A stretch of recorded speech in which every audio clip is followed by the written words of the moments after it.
This is for the Augusta tournament. I'm going to tell you a hell of a lot starting right about now. And a hell of a lot of it could probably be used against me in a court of law. But I want you to get every word of it.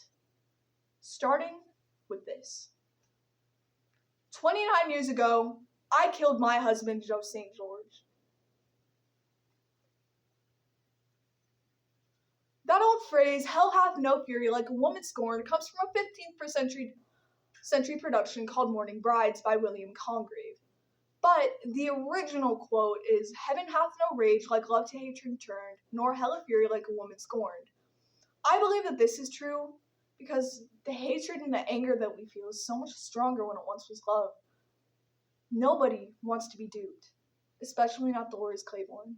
Delores Claiborne by Stephen King. You might be thinking a hard old lady like me doesn't believe in love, but in truth, it's the only thing I do believe in. But listen to me, and hear this if you don't hear nothing else. Everything I did for love.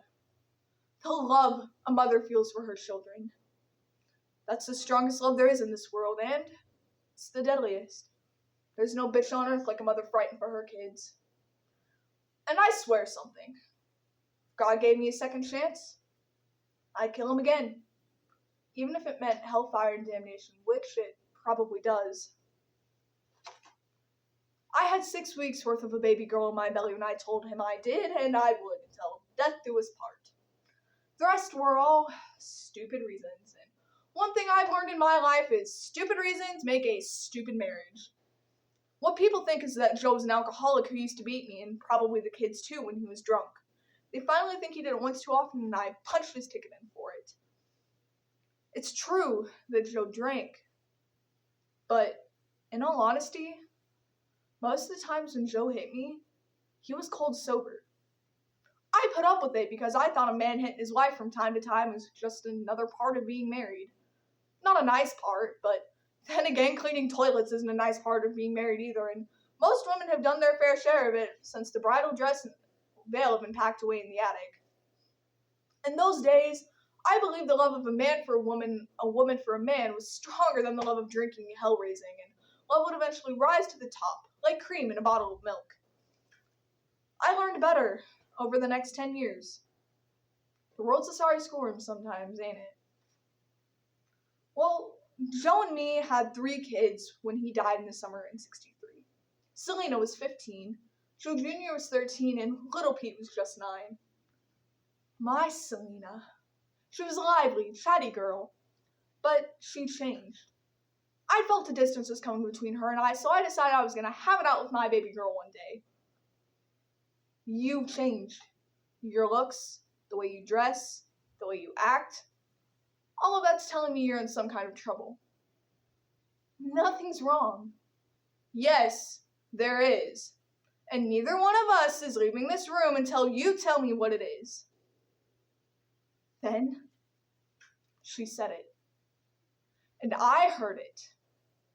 And Joe St. George's days were numbered from that moment on. I never wanted to do anything. He made me. My eyes were all the way open, and I saw I was living with a loveless, pitiless man who believed everything he could reach with his arm and grasp with his hands was his to take, even his own daughter. I began to see what was right in front of me all along. What I would have seen if my mind hadn't been flying around in a blind panic like a sparrow trapped in an attic room. I got just about that far in my thinking when the thought of killing him crossed my mind for the first time. I wanted to be shut of Joe.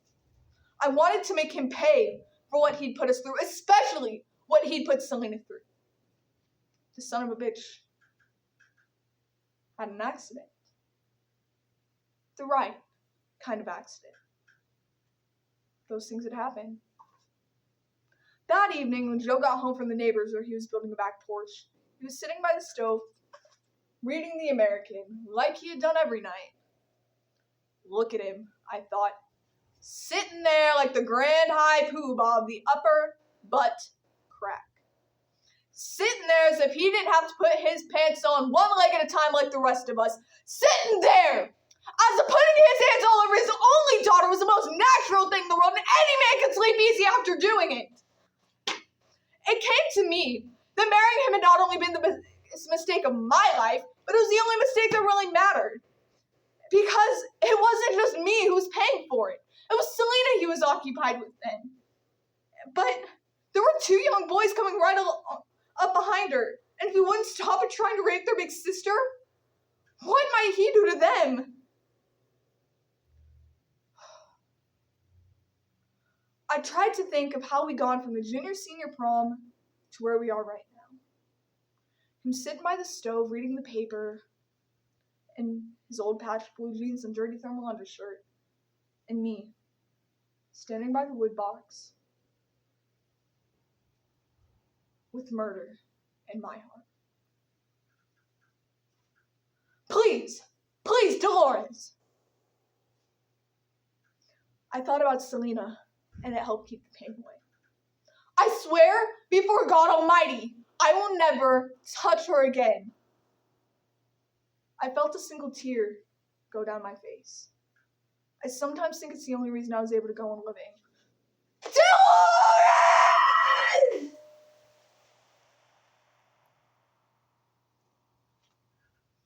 You can understand that, can't you? Understand and not blame me. Everything I did for love. Thank you.